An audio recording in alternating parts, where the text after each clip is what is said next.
and figure include is the broader impact this second surge of COVID-19 has on our healthcare system and also on individual lives. On the healthcare system, this includes limited hospital beds, staff, supplies, not to mention the long-term impacts on the survivors of COVID-19. You've heard some of these things, but let me emphasize them. What we are hearing here and around the world is survivors who have been experiencing ongoing challenges ranging from continued trouble breathing, fatigue, migraines, pain and numbness, dizziness, tremors, blurred vision, memory loss, and continued loss of smell and taste, and more which scientists and health officials are still working to understand. That is why we are asking every Chicagoan to avoid travel and avoid visiting someone else's home this Thanksgiving holiday and weekend. COVID-19 is being spread by people being close together in enclosed spaces. So please, pardon my allergies this morning, so please only celebrate Thanksgiving with those in your immediate household or remotely over the internet. And I know this is going to be hard. It's hard for all of us. It's hard for me. I expected to be celebrating with my 92-year-old mother and other family members. But that's not going to happen this year. It is the best way for us to protect each other and celebrate future Thanksgivings together. It is truly a sacrifice for sure, but in my mind, it's an expression of love. In addition to that, I want to remind everyone that other features of our stay-at-home advisory remain in place. These include staying home unless you must go out for essential reasons like work, school, medical visits, food, or other essentials. Not allowing visitors in your house unless they're essential workers like home health care or education. Avoiding travel. And always continue to wear your mask when you're leaving your home. And of course, social distancing and washing your hands regularly. These are the things that we laid out as essential to protect Chicago and save lives. Save your life, save someone you love, and the life of your neighbors throughout this city. Let me also mention something else that is important for us to be cognizant of over the holidays. To put it mildly, this has been an extraordinarily stressful and traumatic year.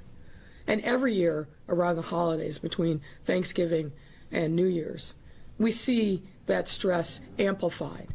And sometimes we see it manifest in ways that are destructive to individuals and to lives. Since I became mayor, I've been committed to addressing the violence that plays out in the streets every day. And I'm acutely aware that violence, in many instances, begins at home. And we have a crisis on our hands that has not been discussed nearly enough, but I want to highlight it here today.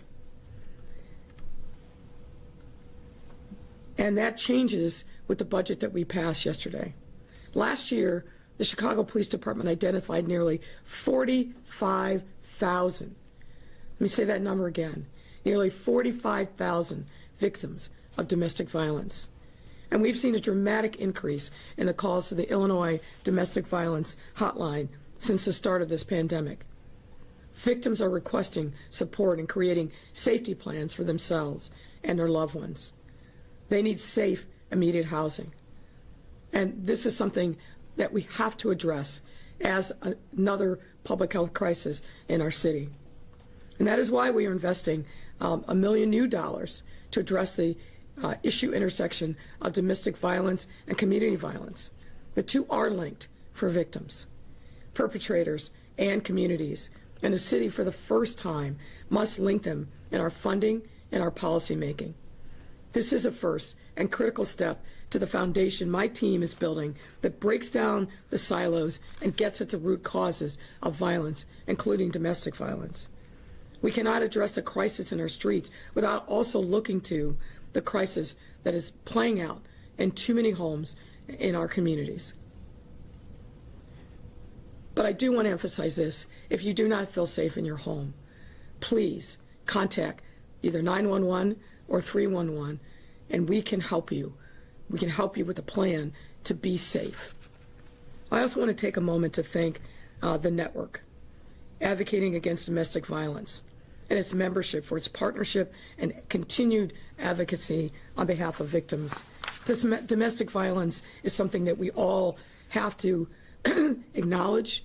We need to support the victims, and we need to do everything that we can to lower the temperature and to reach out so that people are safe in their homes. And again, this is particularly true as we enter the holiday season, which can add another layer of stress on an already stressful and traumatic year. Now I'd like to turn our attention to our city's plans for distributing the COVID-19 vaccine when it becomes available. First, I think we have to level set. We've seen some very encouraging news over the last 2 weeks about a vaccine being in the final stages of potential approval. That is incredible news. Make no mistake about it. However, I want to caution, and I'm sure Dr. Arder will talk more about this, that widespread community distribution in Chicago, and for that matter nationwide, is still months away. Who gets the vaccine first and the order thereafter is determined by federal rules, not state, not local, but federal rules. Nonetheless, I want to take this opportunity to provide some details on our plans for distribution when a vaccine does become available. We have been preparing for this eventuality since the pandemic began. We didn't start with a blank piece of paper. We're building upon systems that have been in place for years when it comes to distributing other kinds of vaccines. Early in the response, we began working with our healthcare and community partners to increase our ability for quick distribution when a vaccine came online. And as we speak, our Department of Public Health is working with partners at all levels, including hospitals, healthcare providers, and community leaders, to ensure equal vaccine access through flexible programs that can accommodate different scenarios when that vaccine becomes more widely distributed, ranging from using large centralized sites, such as city colleges, mobile sites deployed at trusted community settings, and in high-traffic community areas with the support of the Racial Equity Rapid Response Team members. I want to stress that our projected timeline is still very fluid because there's still a lot of questions that need to be answered about which vaccines are coming online and when. However, we are expecting to have the first supply of COVID-19 vaccine before the end of this year. And now, while again that is exciting news, per CDC and federal guidance, only a limited segment of the population will receive the vaccine first. This includes our frontline, high-risk healthcare workers and first responders, those people who are treating COVID patients themselves, and only a small fraction of those individuals will actually get the first tranche of the vaccine. Then that will be followed by especially high-risk individuals. And there are individuals with underlying health conditions, older adults living in congregate settings, among others, which will be in the queue to get the first doses of the vaccine when it moves beyond the initial stage. Though the timeline will vary depending on an array of factors, our goal throughout this process will be for everyone to be able to easily get a COVID-19 vaccine as soon as possible. While supplies will increase over time, at this point we expect all adults to be able to get vaccinated sometime in 2021. Until then, we have to remain diligent on the things that we know are the tools that will protect us, the things that we have outlined in our Protect Chicago campaign to prevent any further spread. Wearing a mask, social distancing, regularly washing your hands, as well as staying at home, avoiding travel, and again, canceling traditional Thanksgiving plans. We have to be in this together because we are in this together. The virus and the way that it spreads links all of us. What you do affects what he does. What you do affects what she does. All of us have to be in this together because everything that we do affects someone that we come in proximate contact with. We have to do this to slow the rise of cases, to bend them back down, to lower the percent positivity rates, to save lives, to save infections, and reopen our economy. Moving beyond this point, this crisis that we're in, to a brighter, stronger, healthier, and more resilient future depends on the personal choices that each of us make in this moment and every moment thereafter. So I'm urging you again to step up, not just for yourself, but for your entire community. Thank you. Dr. Arwady.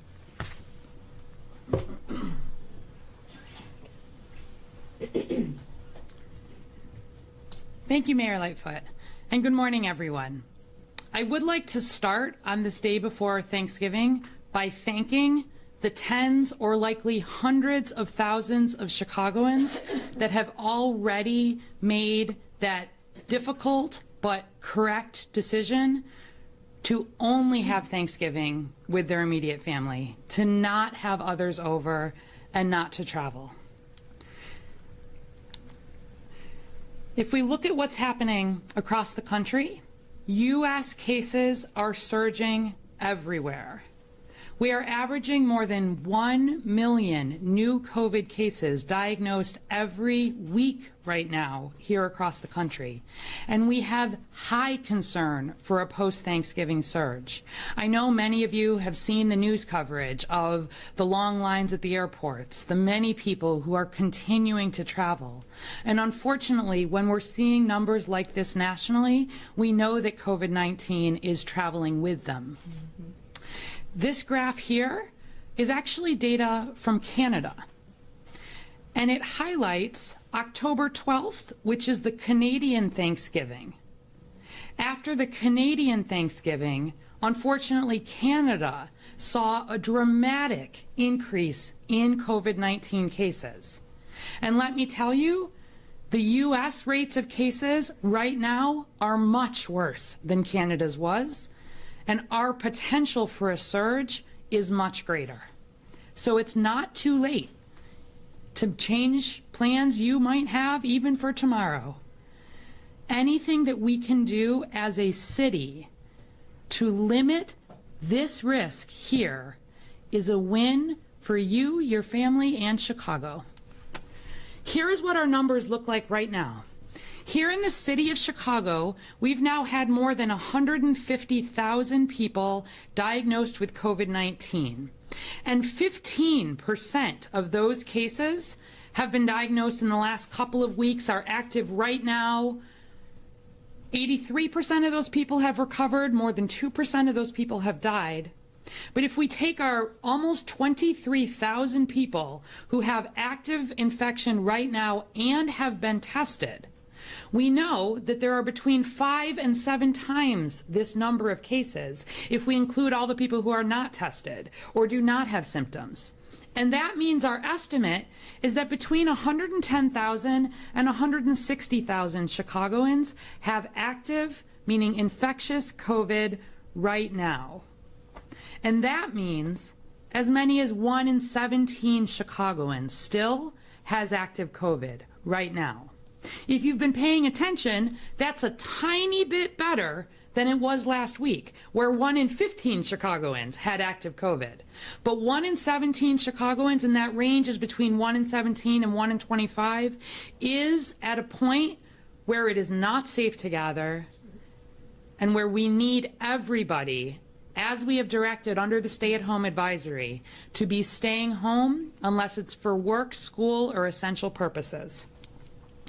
If we look at our case numbers, we are now averaging still nearly 2,000 new cases diagnosed every day in Chicago residents. That's 6 times what we were seeing in September, 10 times what we were seeing in June.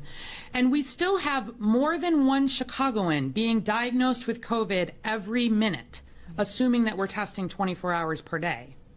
And our test positivity, although there we've started to see a little bit of early improvement, remains highly concerning. You can see in the darkest blue, these are our zip codes, particularly on the northwest, the southwest, and the far southeast side that continue to be hardest hit by COVID.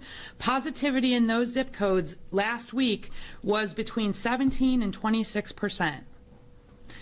Everywhere in the city, every zip code, every age group, every race, ethnicity is part of this surge, and we need every part of the city to be part of bending the curve. I also want to highlight that we have not seen any slowing in our hospitalizations. And that's to be expected because unfortunately hospitalizations lag behind cases. ICU admissions lag behind hospitalizations, and then deaths lag behind that.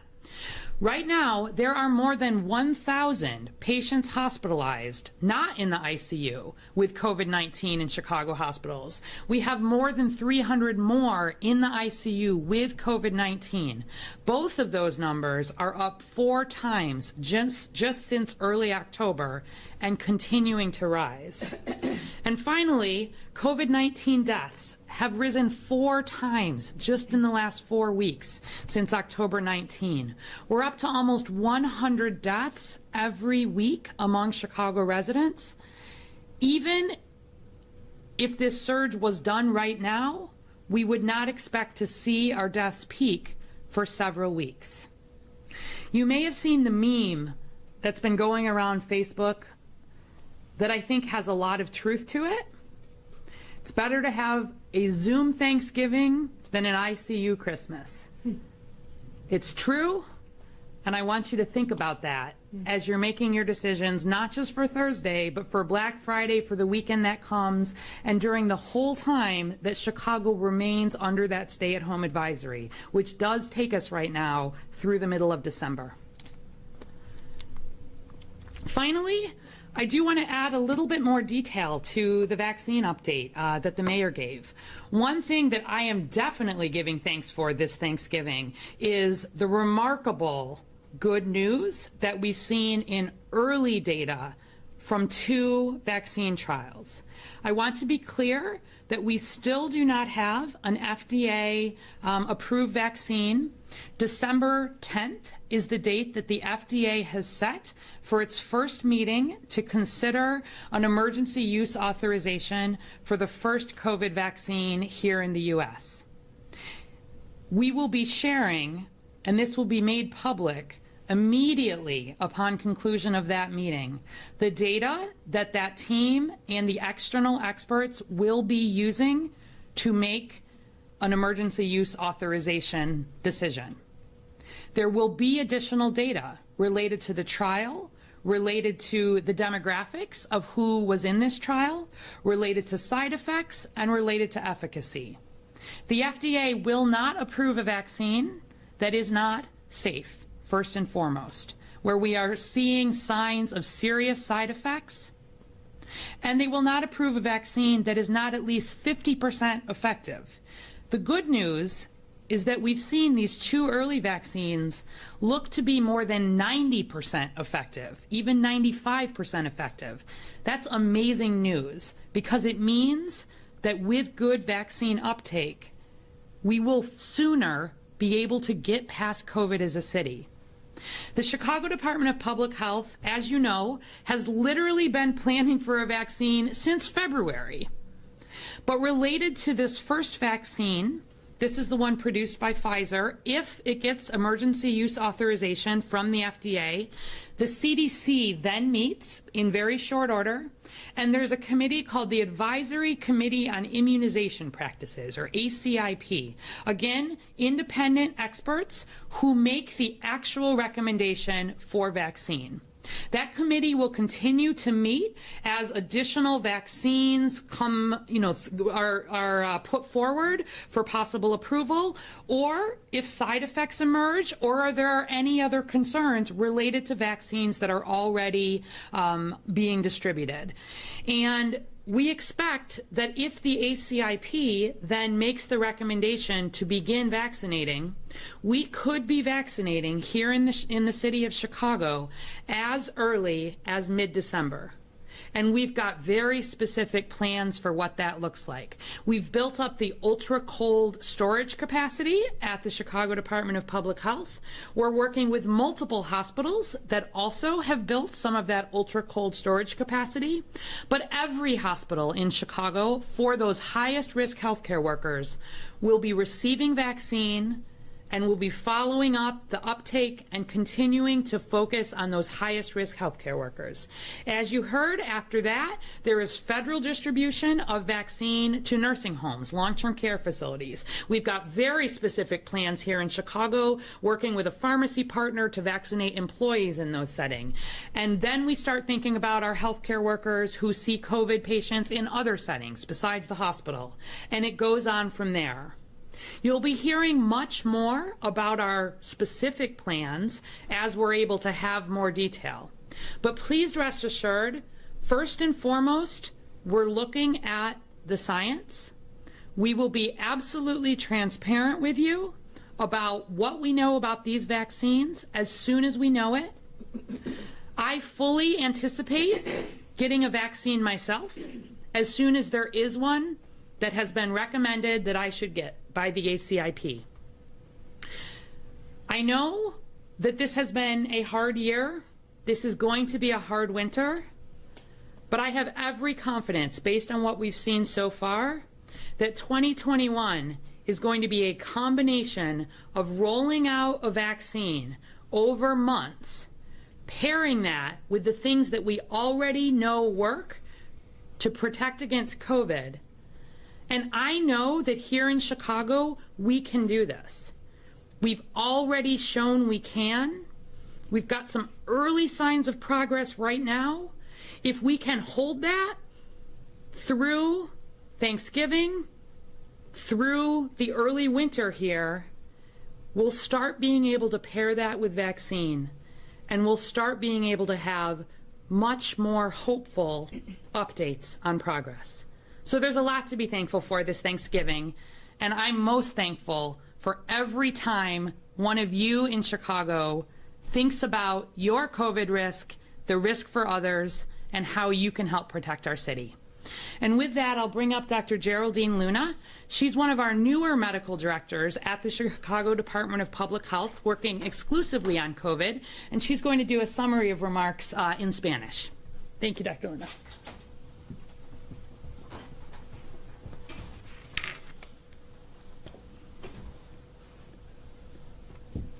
Muy buenos días a todos. Yo soy la doctora Geraldine Luna, directora médica del Departamento de Salud Pública de la ciudad de Chicago. Esta conferencia de prensa se realizó por dos razones. Primero, para subrayar nuestros protocolos de salud mientras nos dirigimos al fin de semana de los días festivos de Acción de Gracias. Y segundo, para brindar una actualización sobre el plan de implementación de vacunas. Para repetir lo que dijo nuestra alcaldesa, estamos muy preocupados porque el fin de semana de Acción de Gracias se convierte en una gran propagación de casos. Es por eso que debemos redoblar nuestras precauciones para evitar un aumento de casos, hospitalizaciones y muertes. Es por eso que pedimos que, por favor, y lo pedimos encarecidamente, por favor, cancele los planes de acción tradicional. Cualquier plan que incluya traer visitantes a su casa. Aunque hemos visto señales alentadoras en las tasas de positividad del COVID-19, las cifras de contagios son muy altas. Y como dijo nuestra comisionada, hay 1 millón de casos cada semana a nivel nacional. Y si estamos hablando de Chicago, estamos hablando de 2,000 casos por día en Chicago. Y las muertes siguen aumentando. Todavía podrían haber 1,000 muertos adicionales para el final de año. Cada vez que usted piense en salir de su casa en estas Navidades o en estas festividades de Acción de Gracias, piense que puede traer al COVID-19 consigo a su casa, infectar a las personas que ustedes aman. Y ese número que estamos mencionando no incluye el impacto más amplio que tiene en el segundo aumento de COVID de nuestro sistema de salud. Eso incluye camas de hospitales, personal médico y suministros limitados. Todo eso se ve altamente impactado por estos casos positivos de COVID, donde nuestras reservas y recursos se pueden ver comprometidos. Es por eso que le pedimos a todo residente de Chicago no viaje, no visite, no salga de su hogar en estas festividades. La vida de la gente, la vida suya y de las personas que aman y los residentes de Chicago dependen de eso. El COVID-19 se transmite a través de personas reunidas en espacios cercanos. Así que, por favor, celebre solo con las personas de su hogar, el núcleo inmediato, y en forma virtual si tiene personas que no están viviendo en su casa, a través de la Internet, a través de the sacrifices you have done as well. I want to bring to light my clinical perspective and that of my colleagues seeing patients with COVID-19.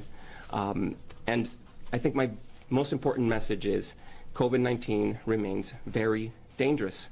Though patients and family members who are older of age are more likely to develop severe disease can happen in people of all ages. I've seen patients in their 50s with severe disease, patients in their 40s, 30s, and yes, even in their 20s. So with that, I want to remind you that this could be any one of your family members or neighbors, and in fact, it can be you, regardless of age. And this brings me to another point. About 40% of patients do not have symptoms at all. And this means they may spread the disease to others who eventually will develop symptoms and can develop severe disease. This too can be you or anybody around you. And that's why our mitigating efforts are so important. Wearing a mask, staying apart, socially distancing, and as we move into the holiday season, making sure that we celebrate Thanksgiving in a different way with our nuclear family, protecting others around us. This is why mitigation is so important, because it can be any one of us, and any one of us can also spread it easily to others. And it matters. As more cases come up, more hospitalizations, and tragically, more fatalities as well, more deaths. For us in the healthcare systems, as we see more cases, there are less beds, and healthcare systems can certainly become a little bit tighter in how we can respond. For healthcare workers, it's been a year of a lot of work. And this work is not just physical, it's emotional. We are there with the patients as they are critically ill and try to be there with the family members as well. So there is a light at the end of the tunnel, as my colleagues were saying. There is a vaccine in the horizon, but we remain in the tunnel. And therefore, it is important for us to mitigate these risks as much as possible. In the months ahead, it will take months for these vaccines to reach all of us. And until then, we have to stay safe and stay strong. Throughout this year, I've been reminded of a poem by Carl Sandburg of Chicago, in which he describes the city as stormy, husky, brawling, city of big shoulders. Come and show me another city with lifted heads, singing so proud to be alive, coarse, strong, and cunning. These broad shoulders of the city are made of people like you, who are doing the right thing, making all the sacrifices. So please stay strong and stay safe. And with that, I want to also say my message in Spanish a mis colegas latinos en la ciudad. Yo soy el doctor Mena Lora y soy un especialista en enfermedades infecciosas. Y mi mensaje hoy es sobre la vista clínica de cómo COVID-19 se ve en los hospitales. Estamos viendo pacientes con enfermedad severa. COVID-19 sigue siendo bastante peligroso. Tenemos pacientes de todas las edades. Los pacientes de mayor edad tienen más riesgo a tener enfermedad severa, pero hemos visto pacientes con 50, 40, 30, 20 años de edad.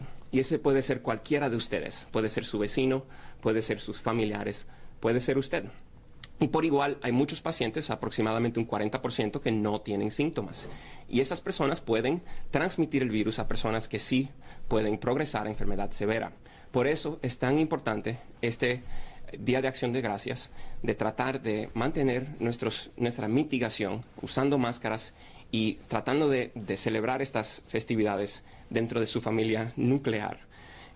Mientras más pacientes hay, mientras más transmisión hay, más casos, más hospitalizaciones y lamentablemente también más muertes.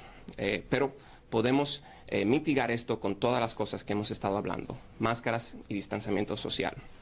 Hay una vacuna, hay varias vacunas que tienen muy buena efectividad en la información preliminar y todos estamos esperando que esa vacuna llegue. Y lo que siempre digo es que hay una luz al final del túnel, pero aún estamos en el túnel. Cuando llegue la vacuna, estoy esperando poder vacunarme y que mi familia también, pero hasta que llegue eso en unos meses, tenemos que seguir haciendo todos los sacrificios que hemos estado haciendo.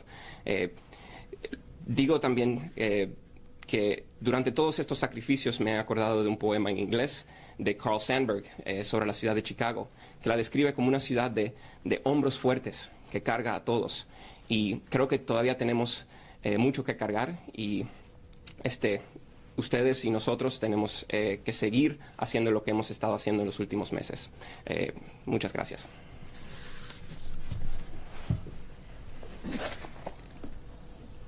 Thank you, Doctor. Thank you all. Happy to take your questions. Good morning, Mayor. Happy pre-Thanksgiving. We've seen repeated requests by you, by the state as well, for people not to travel. Do you have concerns that this is frankly just falling on deaf ears? Well, yeah, I mean, I guess the answer is yes, yes and no. I think a number of people are actually modifying and have modified their plans for not just for the holidays, but how they're living their lives day to day. I see it in my network of friends. I see it really across the city. And I think, as Doctor already said, it's never too late to do the right thing. But yes, when I see the crowds at the airport, now I will say that having spent some time talking to Jamie Reed, the Commissioner of Aviation, it was kind of a rush period, and then for most of the time at both airports, the traffic was fairly light. But look, we live in a time where, unfortunately, everything about this virus has been politicized. We've had a president who has spent an unfortunate amount of time undermining the severity of the disease, really impeding the federal response, bullying those governors and mayors who have stepped up to do the right thing to try to protect lives. So it's not surprising to me, unfortunately, that people are not adhering to the public health guidance. We, as part of our Protect Chicago plan, have activated people, I'll call them the ground troops, that are literally going door to door in neighborhoods. And some of the feedback that we've gotten from these early efforts is people saying, I had no idea that I lived in a zip code that had this high of positivity. I had no idea that I could have it and not have any symptoms. So there's a lot of education that still needs to be done over these next months, because that's really assuming that there is FDA approval for one or more of these vaccines. We're talking, deep into mid to later 2021 before a vaccine is available on a large scale. So we've got a lot of steps in this journey. The doctor said it. We see the light at the end of the tunnel, but we are still in the tunnel. So there's more work that we need to be doing every single day. 1 in 17 Chicagoans might have it. That number seems really high. Mm-hmm. I agree with that. But that's why we've been talking about it. If you can, just point of reference, look at the number of cases that we were experiencing in early October, which is roughly the mid-200s. We're now a little better, but 2,000 cases a day, 10 deaths a day, 100 a week. We are not anywhere close to where we need to be. And I was reminded as I was listening to Dr. Arwady talk about asymptomatic spread. When I remember when I heard that as a possible part of this virus back in the spring, it took my breath away. And frankly, it scared me that people could be walking around with no symptoms but be carriers of this deadly virus. So yes, it is real, it is deadly, and we have to be diligent. Question coming in from Telemundo for Dr. Arwady, and that is, with the CDC considering a change in their recommendations for the quarantining from 14 days down to, I believe it was between 7 and 10 days, is CDPH looking to modify that? And I will ask on top of that, how might this impact the self-quarantine travel order restrictions that you have in place? Yeah, so certainly we are following those conversations and part of those conversations at the national level. There's not been a decision made at this point. We will continue to follow CDC guidance on this. So if there is a decision to make some alterations there, we would echo those. Let me put that in some little bit of context for people, though, just so we understand where that's coming from. It's recognizing the fact, first and foremost, that people typically are spreading disease in the 2 days prior to when symptoms start, and they're the most infectious right around the time symptoms are starting. We know that if someone has been exposed to someone with COVID and they get tested right away, that test will be negative, right? And so this is why you can't just test and your test is negative and you assume you don't have COVID. What we've learned is that most people who develop COVID do develop it in the 5 to 9 day period after that exposure. Right now, the quarantine period is 14 days because there are examples of people who don't develop COVID for up to 14 days after being exposed. But we really want to make sure people are able to follow the public health guidance. And as we've learned that there are fewer people still getting COVID at day 13 and day 14, there's been some thought about shortening that quarantine period to make it more easier for people to adhere to the guidance while still not serving as a significant spread risk of spread for COVID. So if there are national changes made to that guidance, we will echo those here in Chicago. This may be a follow-up question for you as well. Kelly Bauer with Block Club asking, it seems that we're starting to see a slowdown in the positivity rate and in new cases just a few weeks after the state imposed the indoor dining restrictions. Do you think it's related? And do you regret not limiting indoor dining and drinking sooner? No. So we really, as you know, each 14 days here in Chicago, we look at what our numbers look like. Are we in the red zone? Are we in the yellow zone? Are we in the green zone? And we make decisions about mitigation efforts based on what is happening here in Chicago. And I think, we have definitely put really throughout this pandemic, multiple times, we've put restrictions in place, often that are even stricter than the state. As the most densely populated part of Illinois, our risk is higher here, and sometimes we need to do that. I think where we're starting to see some improvement, that is a mix of mitigation efforts that are in place, as well as, I think, messaging. People understandably get more concerned when they are not just hearing that COVID numbers are on the rise, but increasingly they are knowing somebody who has COVID. Very different from a month ago when we're talking about 1 in 17 people who have COVID in Chicago right now. There's a lot more people who are having immediate experience, and in that context, we do see people change their behavior, either because they're being required to quarantine or isolate, or they're just recognizing that this is here in my community and now. So I think some of that early improvement is a sign. This is how I'm, where I said I'm feeling, thankful that a lot of Chicagoans are doing the right thing. We just need to hold on to that progress and not see it all slide backwards over this time of gathering. Last two questions. Well, let me ask. Before you ask the next question, let me just put a little finer point on that. We should not be blaming restaurants. That's not appropriate. It's not right. It's not justified with the data. And our restaurateurs, by mandate of local and state law, have some of the most strict health guidelines always, but particularly during this pandemic. What we've consistently seen and we've said is where we are most challenged as a city, I can't account for any other place in the state, but where we are most challenged is in those indoor settings, in homes, in private venues, and we put those restrictions in. And as the doctor already has said, I think it's a combination of things, but most of it is individual awareness of what their responsibility is, but also what their risk is. And so modulating individual behavior, biggest challenge in, I think, this pandemic, But we are starting to see, again, breakthrough. There have been people who understood it and got it and followed it from the very beginning, back in March. But as we saw over the course of the summer and we saw cases go down, people relaxed. And then this thing of COVID fatigue, I think, became real.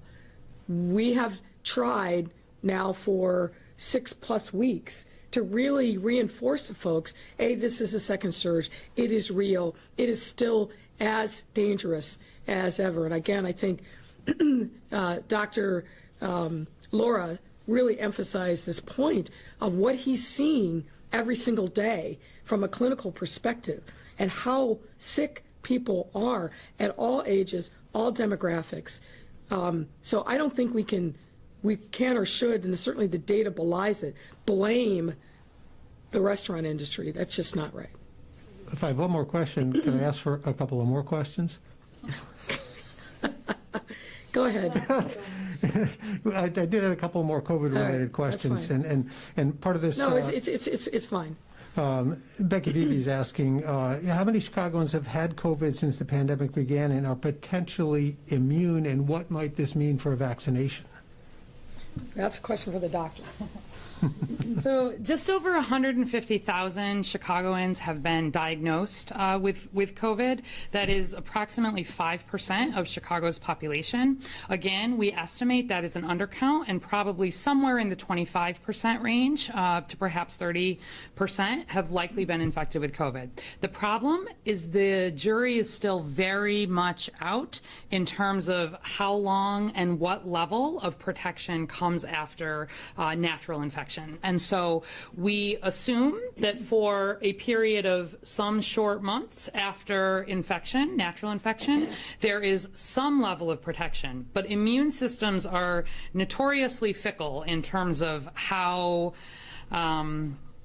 much protection there may be, and especially people who may have had more mild illness or asymptomatic illness don't mount as much of an immune response. It has been clear that we are not going to depend on, this natural immunity or potential immunity. Even people who have previously had COVID will absolutely be offered and recommended to get COVID vaccine based on what we know now.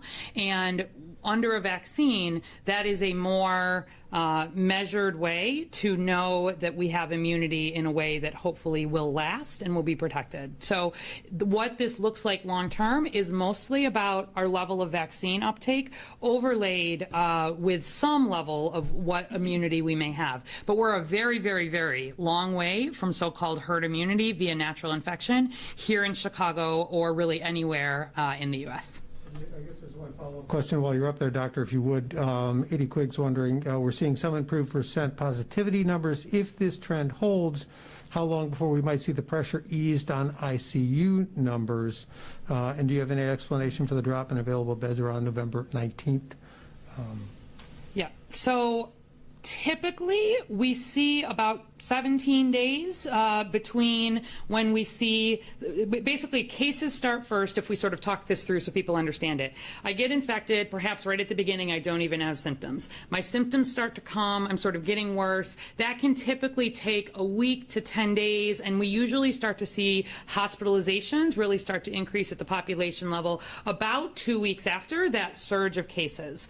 Then if people are hospitalized, I mean, some people are sick enough they have to go right to the ICU, but we see other people continue to get sicker, and we usually see that ICU surge come about 17 days after, give or take, the surge in cases, and then deaths even follow on to that. So we're looking, right now at sort of mid-December as a, hopeful peak for hospitalizations. That would be if we can hold the very early progress that we have seen, and that's a big if. I think across the country, there has not been any signs of flattening at all. Hospitalizations are breaking records, and there's not going to be a lot of capacity to surge hospital staff, in particular, between regions. So the reason we're kind of, have sounded this alarm so strongly is that a unmitigated rise in cases does lead, inevitably, to an unmitigated rise in hospitalizations and then ICUs and then deaths. Just a couple of quick off-topic questions for the mayor, if we could. Last two. Sounds good. Well, let me just also say this, because it's come up in a couple of the questions that have been offered today. While we are seeing a modest amount of progress. I don't want people to fool themselves. We still have areas of the city where we have percent positivity that's over 20%. Over 20%. We still have neighborhoods where people are still getting sick at an extraordinary rate. So I want to be clear, when we talk about the aggregate numbers, there are still areas of the city that are very much challenged by COVID-19, and why we are activating this ground game, if you will, to make sure that we're reaching those people in those neighborhoods to connect them up with information, but also with services. Go ahead. About domestic violence. Yes. The Tribune reporting this morning that Eddie Johnson, during the incident there, set some of his wife's clothes on fire, and there'd been a physical event before that.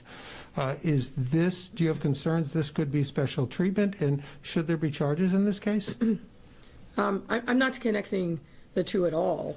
The general message, which we've seen over the course of this year, unfortunately, is a huge surge in calls for help to domestic violence hotlines. And big number last year. I'm worried about the number this year. And as we enter into the holidays, unfortunately, sometimes families get along, sometimes they don't. So I wanted to make sure that we were focused on this issue of domestic violence, because it is very real. No, And I understand. Let me just finish the thought. Okay. And we have put new monies into this budget that was just passed by City Council yesterday to really make that connection between street violence and the violence that happens in home. Regarding the allegations regarding Eddie Johnson, I don't have any new information on that. And I know that case, I believe, continues to be under investigation, and because of that, I won't comment further. Your predecessor, his name has been floated around as a potential cabinet appointee in the Biden administration. Would you like to see Rahm Emanuel in the Biden administration as a potential advocate for Chicago? I don't really have an opinion about that one way or the other. What I'd like to see is people who understand the importance of cities, that are going to stand up and support cities, that have the ability to rally people together and understand collaboration is critically important up and down, I guess, the chain of government. And the early stages of what I've seen as the cabinet picks roll out, it's very clear to me that the president-elect and the vice president-elect understand that his cabinet must reflect the diversity of our country, both in terms of race and ethnicity, but also in terms of diversity of views and perspectives. But number one, government is about collaboration. Government is about reaching common ground. And I want to see people in that cabinet who really understand that. So that's what's, to me, most important. Concerned you, Mayor. about pardons by President Trump before he goes? Michael Flynn's name was thrown out. Last question, Craig. I'm concerned about everything that President Trump does before Joe Biden takes the oath of office on January 20th. I think we've all got to be diligent. I know the lawyers are going to be diligent, and clearly there's going to be some things that are done at the end that aren't going to be advancing our democracy. I hope that's not true. I hope that the people around him are able to check what he does. We haven't seen any evidence of that in the last 4 years. But my focus is on the future and a new leadership in the White House that understands the importance of unifying and bringing people together. So let me just say, happy Thanksgiving to everyone. Please be safe.